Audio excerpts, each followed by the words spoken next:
Hi, everyone online. Welcome to St. John's College.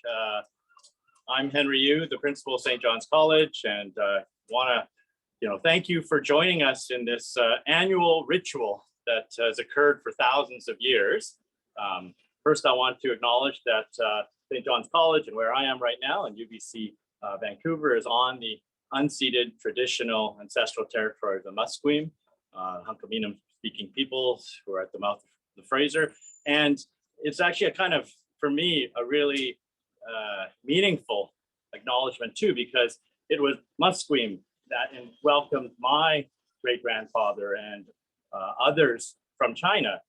We were uninvited guests who came along with other people from around the world, but that sense of being on someone else's territory and the kinds of rituals that we enact when we are hosts as well as guests. And so we're here as guests on this land, and this ritual ties back to, as I said, thousands of years of villages, rural villages in China, like the kind that my ancestors came from, and what they would do to welcome the new year, so the celebration of that, but also to cleanse and ward off, we always use the term in English, evil spirits, but what was part of evil spirits and bad luck were things like epidemics and pandemics and disease.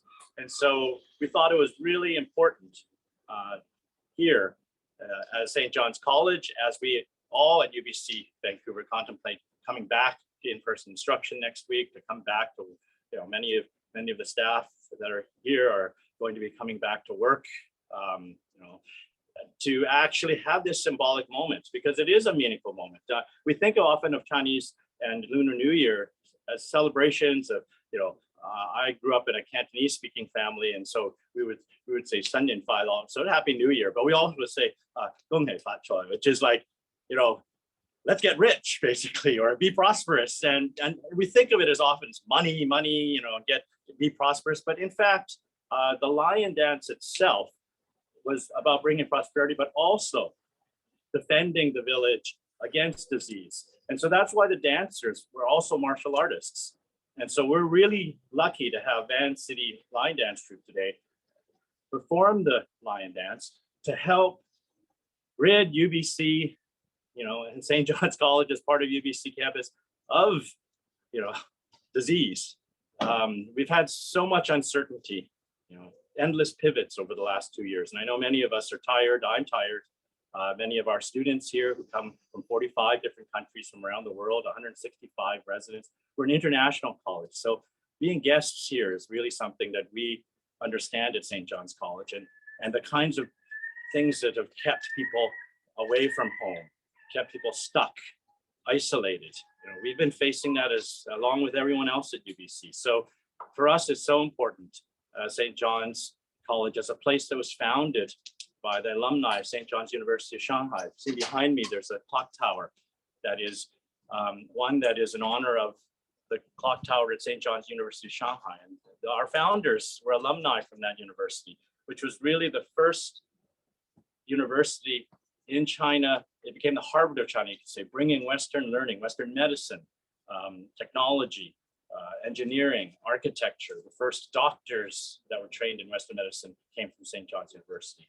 So they were closed in 1952, but their alumni felt it important that they create this space here at UBC. And so as a place that really understands, as an international graduate college, what it means to be here, what it means to try to make a home away from home for many of our students, what it means to also have this ritual that pays respect both to the amazing work that's happened at UBC. It's our scientists and researchers and public health officials, really, that have done so much during the last 2 years in terms of vaccines, creating Peter Cullis and his team, helping create the technology for vaccines. Public health, Bonnie Henry is one of our faculty.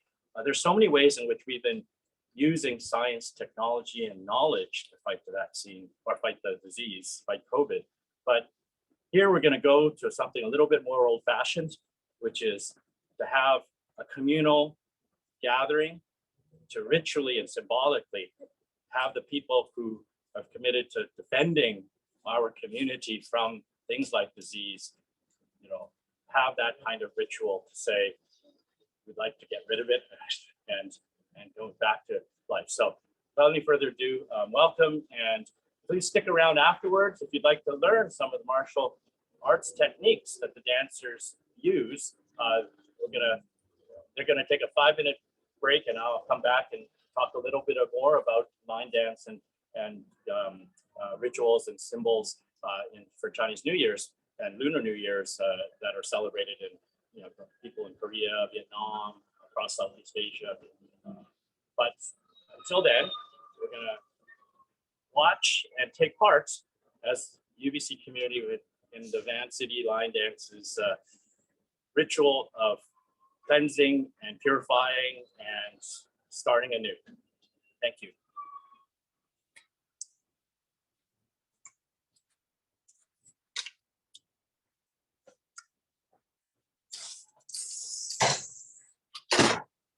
Van City Line Dance Troupe.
Yep, sure, great, thanks. Thank you to the Van City line dance group. You can see, thanks everyone for coming. We have some folks outside that have braved the rain.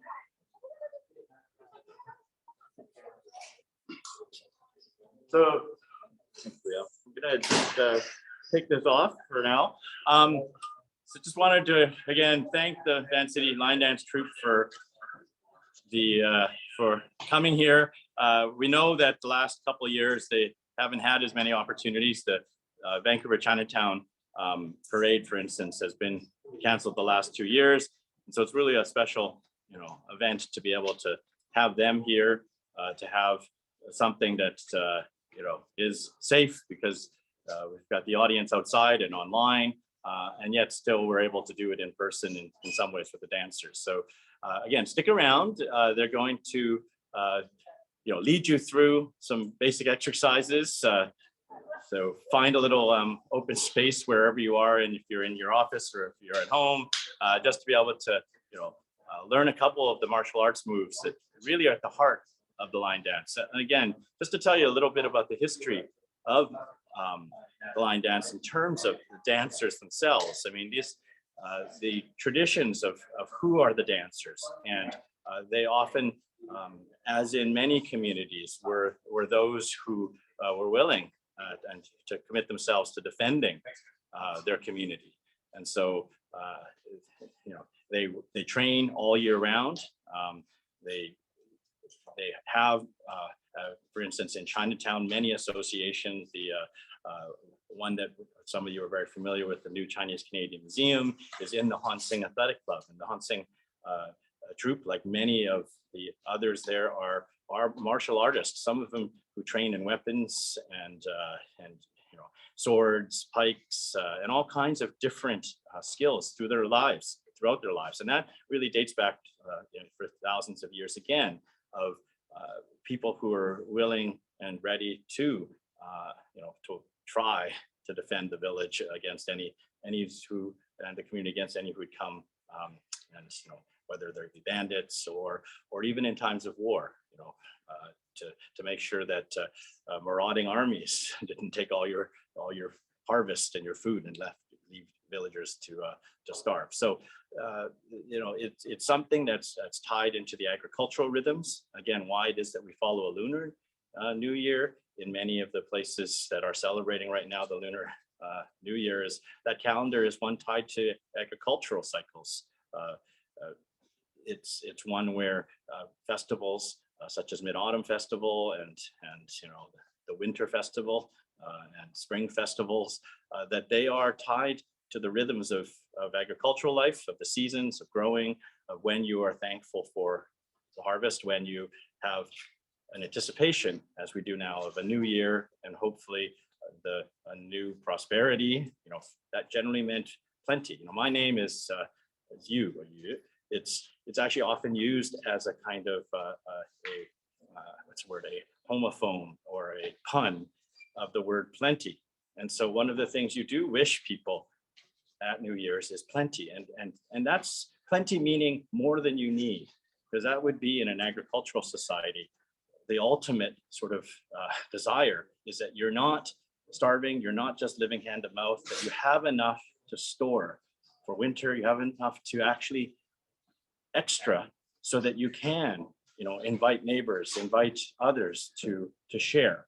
And so that kind of communal life, again, is tied to rituals like the lion dance and the dragon dance, which some people often confuse the two. This was a lion dance, and often it's a lion has 2, 3, 4 dancers. It's something that is different than dragons, which are larger mythological creatures that you could have 100 dancers. And so very recently, just in this fall in Chinatown, there was a revival actually of a fire dragon dance. So that was with Mid-Autumn Festival, and the fire dragon, there was one held actually in 1974 in Vancouver, Chinatown. So it was a revival, as I said, but it stems from a fire dragon dance that began in the area near Hong Kong, in the New Territories. And the original fire dragon dance was actually something held because of the onset in some of those villages of disease. And so again, there's a historical root for things like fire dragon and line dancing to ward off evil spirits in the form of disease and pandemics. And so again, we want to thank the Van City Line Dance Troupe.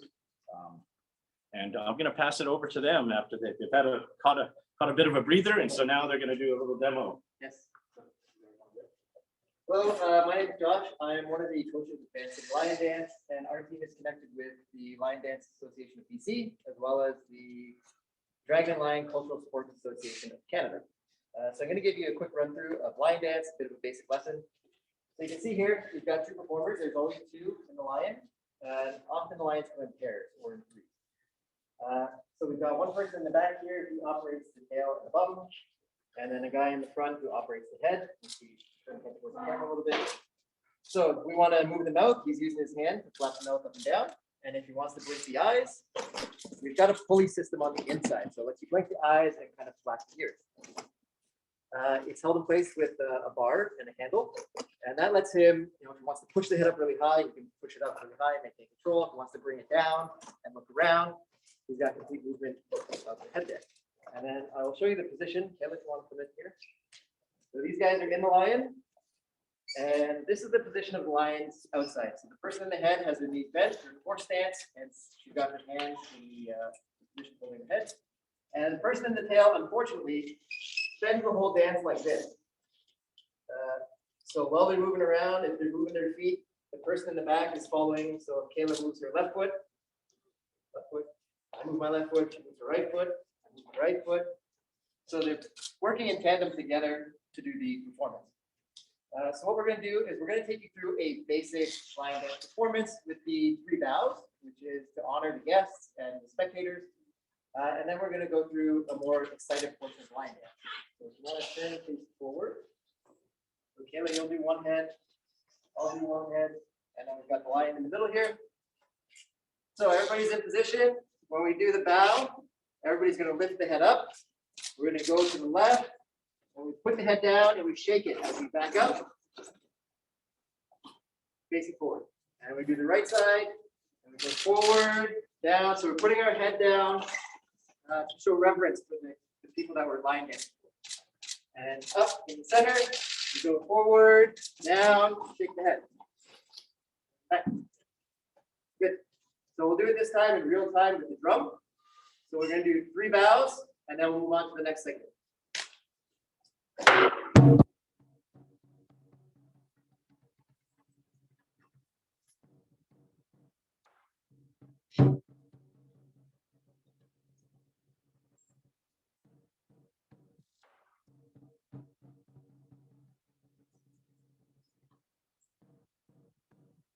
Good. So from here, we normally move into a more excited movement. And this is where the dance really starts and really kicks up.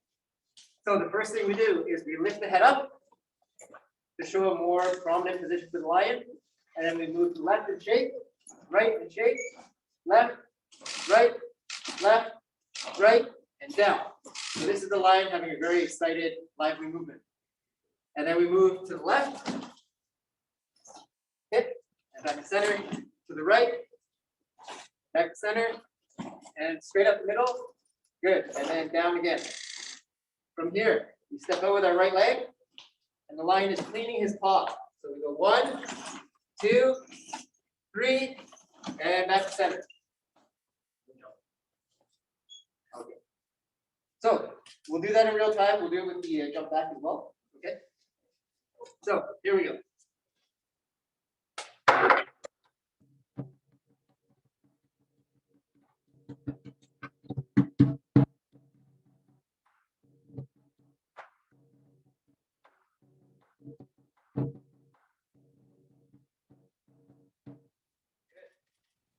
So as you can see, all the lines need to move together, and we're using the drum as our timing.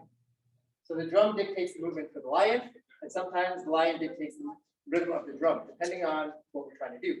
So we can run through a whole segment. We'll do the 3 bows, and then the excited portion, and finishing with the knee up.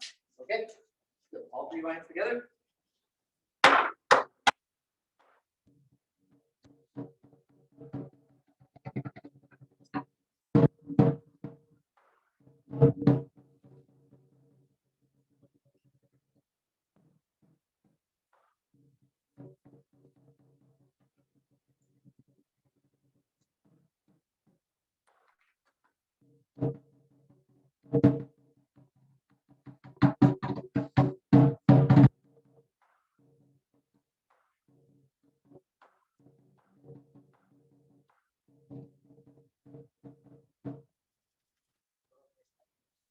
So as everybody saw, usually at the end of the performance, either the lion is eating a lettuce, we keep it in the right pocket for good luck, or we sometimes have the banner if you don't want to make a mess.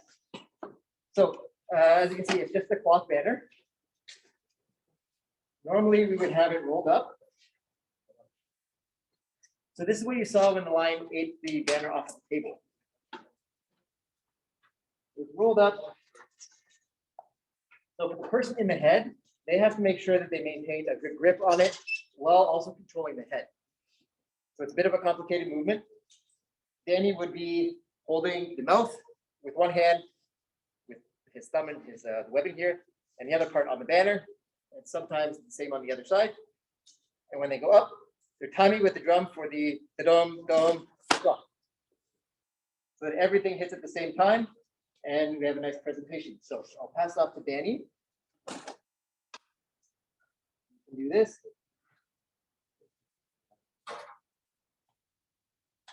So when he picks up the banner, he's basically got to hold here. And he's going to open and show how you're holding it. Okay. So he's got a solid hold there.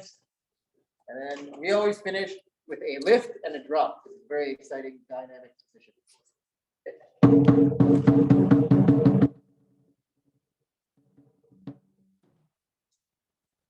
There we go. There's our well wishes for the Chinese New Year. Happy New Year, everybody. Gong hei fat choi.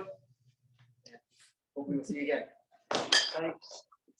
Thank you. Thanks again for thanks for sharing some of the behind the scenes of what's going on underneath there. Yeah, very different on the outside. Yeah, so we see the lion dancing around, but I just feel bad for being the tail. So extra kudos to them. So thanks everyone who joined us online and those who joined us in person outside. Hope you've enjoyed this, and but also I hope that you also feel a part of the community that is here at St. John's College at UBC, as well as the broader UBC community, the village, our village, and hopefully this will help bring prosperity, but also health and happiness to all of you. Thank you for joining us. Oh.